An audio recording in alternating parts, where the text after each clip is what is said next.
जुन्या आठवणी आज की नाही जाग्या झालेल्या आहेत. ज्यावेळेस आम्ही गावी आलो लॉकडाऊनमध्ये, त्यावेळेस आम्हाला त्रास देणारी माणसं आपलीच असतात, नातेवाईक. मंगळवारच्या दिवशी एक गोष्ट घडली. आम्ही मार्केटमध्ये जायला निघालो आणि वाटेत ते आमचे नातेवाईक आम्हाला भेटले. म्हणजे लॉकडाऊनमध्ये आम्हाला ज्यांनी त्रास दिला गावी आल्यानंतर, तीच माणसं रस्त्याने चालायची पण त्यांना म्हणजे ताकद नव्हती. इतकं त्यांचं शरीर थकलेलं. दोघं जण होते नवरा-बायको.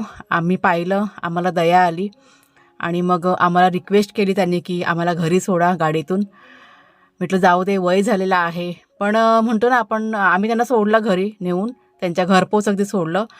पण शेवटी आपल्याला कुठेतरी गोष्टी त्या आठवतात, की ज्यावेळेस आम्ही गावी आलो, नवीन-नवीन होतो, त्यावेळेस ह्याच माणसांनी आम्हाला भरपूर त्रास दिला होता आणि म्हणजे भरपूर शब्दात सांगणंही कठीण आहे ते.